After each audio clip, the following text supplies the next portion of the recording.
Hello, school family. Happy Sunday. Hope you're having a great weekend and you are ready for a new week of learning tomorrow. For this week, it is a totally normal week. Monday, Tuesday, Thursday, Friday are going to be our synchronous days. So in-person learning and virtual learning will be happening. And then on Wednesday, that's going to be our asynchronous day. So we will log on at 9 a.m. and then I will have my one-on-one sessions. I may be reaching out to a few families. I have just a little bit of testing to get done. It's called progress monitoring. So if you're a student that I don't get to see in person, I may need to see you just to do some check-ins about letters, about sounds, if that's something that I haven't done already. Okay, so I'll be in touch about that. Also, before we get started with our work of the week, you probably got a message on Friday that Baltimore County is going to be moving toward a 4-day in-person learning model, which means that there will no longer be just my 2 days for A and my 2 days for B. A and B are going to come together and they're going to now be called D. So it'll be cohort D and they will be at school Monday, Tuesday, Thursday, Friday. Protocols for COVID and all of those different restrictions that we need to make sure we're following are still going to be the same. I am honestly very excited to get our students in the building 4 days a week. I think the 2 days a week is almost like a tease to them. And often I've heard them say to me, but I don't want to do the virtual learning. I just want to come to school. So I'm going to be able to really get the most bang for my buck by having them 4 days a week rather than 2. And then my friends that are choosing to remain virtual, totally no problem. Learning is going to continue just as well as it has with virtual. So our schedule will remain the same. The only change will be that instead of only sending your student to school 2 days a week, they're going to come to school 4 days a week. And that's going to begin May 10th. So we have some time with that. Before we start that new model. So for now, we're sticking still with just our 2 and 2, and then my virtual friends still all being logged in. Okay, if you have questions about that, please feel free to reach out to me. All right, let's get started with our work of the week. So our big question this week, so that essential question, what our week is going to be all about, is what do you see in the sky? So we're going to be doing some studying about the moon. We're going to be talking a little bit about planets, other things that you might see in the sky. So for shared reading this week, on Monday and Tuesday, we're going to be reading a fictional text. It's called Bringing Down the Moon. It's a really cute story. It's about this little guy who keeps trying to bring down the moon. He pokes it with a stick. He tries to climb a ladder. He climbs up to the top of the tree, and he just can't bring the moon down. And it's the story of how he goes through discovering that he's not going to be able to do that and how he solves this problem. So on Monday, we're going to be doing asking and answering questions. So using that sentence stem, I wonder, and having students examine the illustrations, listen to the words as I read them, and formulate questions, or just simply being able to answer questions that I'm asking about the text. And then on Tuesday, we're going to do character setting and major event with that same book. I like the 2-day back-to-back reads. I think it starts to really develop good strategies for their memory as they're recalling the pictures and the words from the day before. Wednesday, no shared reading because it's an asynchronous day. On Thursday, we're going to be reading a short text called Day and Night Sky, and we're going to be making connections between the photos and the words. So this is a nonfiction text, and again, it's one of those short ones, so we'll probably be pairing another activity along with that.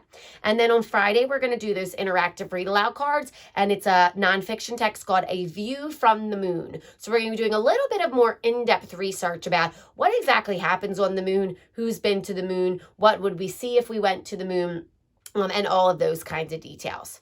Okay, so moving on to phonics, we are working our way through our long vowels. We've done A that says A, we've done I that says I, and this week we are moving on to long O. And long O is going to be, it's the same rule always, that when that E comes on the end, it sneaks on over to the O, and he says, Val, say your name. So the O is not going to say ah, the O is going to say, oh, it's that long sound. So we're going to continue to practice this. You have probably noticed with your students at home, this is not the easiest thing to do, and that's okay. This is much trickier than just knowing the letter and knowing the sound. We're now applying all these other rules to it. The most fascinating thing for me, and it happened to a few of my friends this week as we were reading the sight word story, is watching them apply the skill without me even having to say anything. I just love seeing that. because it shows me that what we are learning is really starting to stick for them. So if you are reading books at home, maybe you read before bed, maybe you read during lunchtime, whenever that time is, and you're noticing your friends trying to sound out the words or trying to follow those different rules, encourage them to think about what that E does when it's on the end of words. Okay. And then our sight words for this week are going to be boy, B-O-Y, and out. So we'll use those, in our sight word story. We will continue to practice those. Remember, sight words are rote memorization. So the more that we practice, the better readers we will be. Okay, and then in math this week, we are on Monday going to do unifix, cubes, and trains. We keep having these weeks where something happens on Friday or during the week, and we've got to grab a lesson from the week before and do it. So Friday was early dismissal, silly me. We didn't do math on Friday. So unifix, cubes, and trains we're going to do tomorrow.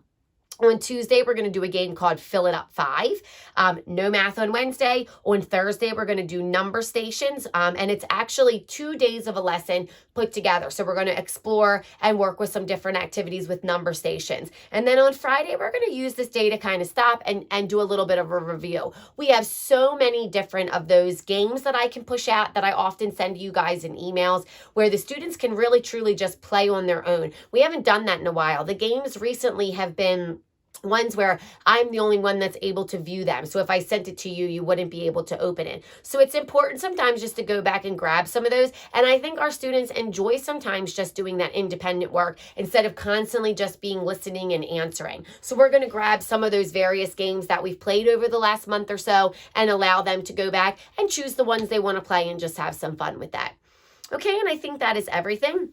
I am going to be sending out an email by the end of the week with conference day times. If you remember, we did a fall conference where we logged on together virtually and we got to talk about how your student was doing. We do have a progress report that we do. And if you remember our conference from the fall, the one in the spring is exactly the same. And remember that the scale is working toward not necessarily I got an A or a B or a C. It is toward mastery. So we have consistently demonstrating a skill, progressing in a skill, which means we're average, we're right where we need to be. And then the other one is an N for needs improvement, which just means we're just not there yet. How much support do we need to be able to complete an activity? So that's a good opportunity during that conference time for us to talk about where we think our student is. You can share concerns or celebrations, and I will do the same thing. So I'm going to be sending that out to you. Conference day is going to be May 3rd. So obviously on that day, there will be no live instruction. I'll be meeting with you. I'd like to say to our friends,